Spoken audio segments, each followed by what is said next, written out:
Bahas tanggapan dari Menteri Pariwisata dan Ekonomi Kreatif Republik Indonesia Sandiaga Salahuddin Uno soal turis asing diduga bikin sekte sesat di Bali. Langsung saja kita sapa Mas Menteri Sandiaga Uno yang saat ini berada di Bali. Selamat sore Mas Menteri. Sore Mbak Anggi, terima kasih iNews sudah mengundang kami. Terima kasih juga nih Mas Menteri, selalu punya waktu untuk iNews sore. Sehat Mas Menteri kabarnya? Sehat, Astumkara, alhamdulillah, mengucap syukur. Iya, Mas Menteri, ini lagi viral soal sekte viral di Ubud. Ini ada yang menganggap ini terlalu erotis, ada juga yang bilang ini sesat dan lain sebagainya. Ini kalau dari Mas Menteri sendiri ngelihatnya gimana nih, Mas? Kami langsung melakukan investigasi, melakukan evaluasi dan juga sudah menyiapkan rencana aksi. Baru saja kami rapat koordinasi dengan kepolisian, imigrasi, dan dapat kami sampaikan di sini bahwa Ditpam Opfit Polda Bali telah mengkonfirmasi bahwa acara tersebut tidak dilakukan di Ubud, tapi ternyata di sebuah tempat di Kabupaten Karangasem, tepatnya di sebuah hotel di Candi Dase. Dan memang ini menjadi sangat viral, dan setelah di cross check dengan data-data imigrasi dan juga dengan pengelola hotel, acara ini memang bersifat private untuk kebutuhan kegiatan yoga yang sebetulnya merupakan kegiatan wisata wellness tourism. Jadi pihak manajemen hotel ini tidak mengetahui ada kegiatan yang mengandung praktek-praktek menyimpang. Dari imigrasi dan pasar teridentifikasi WNA tersebut yang tampil di video tersebut memiliki izin tinggal terbatas investor. Jadi kami akan berkoordinasi. WNA tersebut memang sudah meninggalkan Indonesia per hari ini, per bulan lalu, dan video viral ini memang merupakan video yang sudah lama, bukan baru saja dilakukan di bulan Mei ini. Oleh karena itu kami akan memantau tindak lanjut imigrasi dan pasar seperti mengajukan pencabutan izin tinggal, mengajukan penangkalan agar yang bersangkutan itu mendapat efek jera, dan juga pemanggilan pihak sponsor atau penjamin.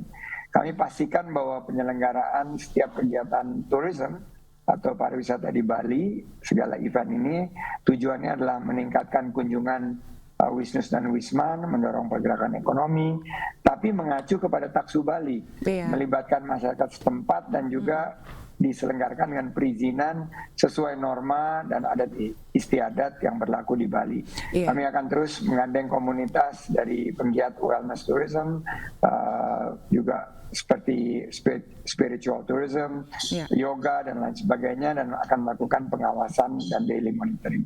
Karena sebetulnya kan kejadian-kejadian seperti ini yang melibatkan warga negara asing ketika berada di Bali bukan baru pertama kali ya Mas Menteri. Dan kalau tanggapan dari Mas Menteri sendiri, dengan banyaknya oknum dari warga negara asing yang seringkali dalam tanda kutip berbuat onar dan akhirnya meresahkan warga Bali, langkah lanjutannya akan seperti apa Mas?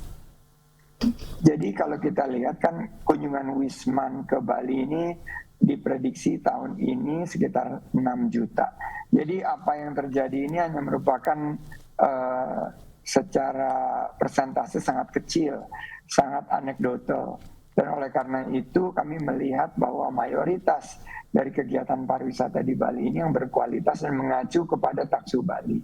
Nah, oleh karena itu kami akan gaspol untuk sosialisasi dan edukasi serta menindak tegas jika ada penyimpangan-penyimpangan seperti ini. Jadi kami melihat memang pariwisata menjadi tulang punggung di ekonomi Bali, tapi jangan sampai mencederai adat istiadat, budaya, dan juga kehormatan Bali yang selama ini kita betul-betul harus jaga. Iya, dan sepertinya memang masyarakat Indonesia sendiri cukup mengapresiasi ya langkah-langkah lanjutan yang cukup cepat sih sebetulnya kalau dilihat apa yang dilakukan pemerintah setempat dan juga kementerian terkait dalam hal ini. Dan yang lain, mungkin yang jadi yang terakhir gitu Mas Menteri, ini ada informasi mengenai peristiwa kecelakaan bus pelajar yang di Subang, itu mengenai study tour.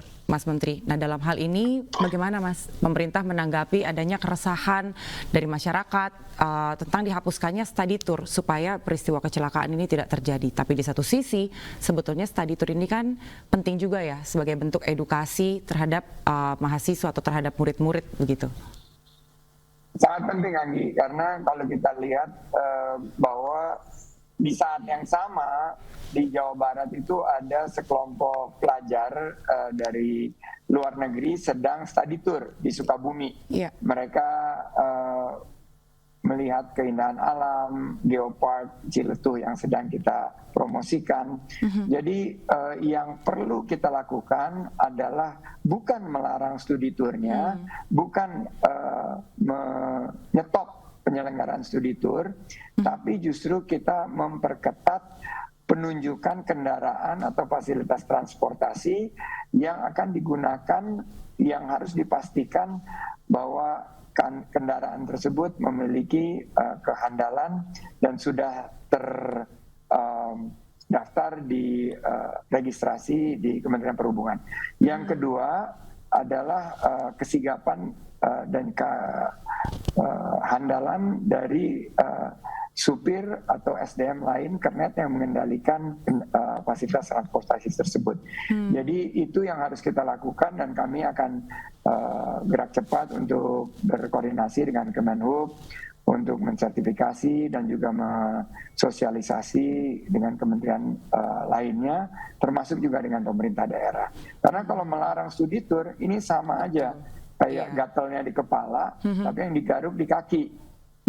Sama seperti kita sakit kepala, tapi kita kasih obat batuk gitu loh. Jadi ini yang harus kita hindari, bahwa yang menjadi akar permasalahannya adalah kondisi kendaraan yang tidak handal dan tidak dilakukan langkah-langkah pengecekan.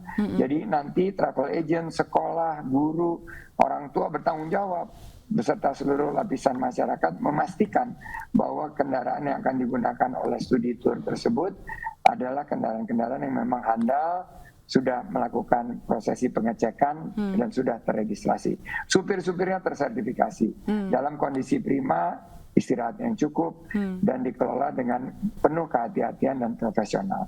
Berarti sebetulnya bukan study tournya yang dilarang, tapi bagaimana semua elemen-elemen itu dipastikan dengan aman supaya study tour dan murid-murid juga bisa melakukan perjalanan juga dengan safety yang maksimal. Baik, terima kasih sekali Mas Menteri untuk waktunya, untuk penjelasannya. Seperti biasa, terakhir sebelum ditutup ada pantun singkat untuk Mas Menteri. Dulu Garuda, sekarang Cendrawasih. Mas Menteri yang baik sudah hadir di Anji Sore. Terima kasih.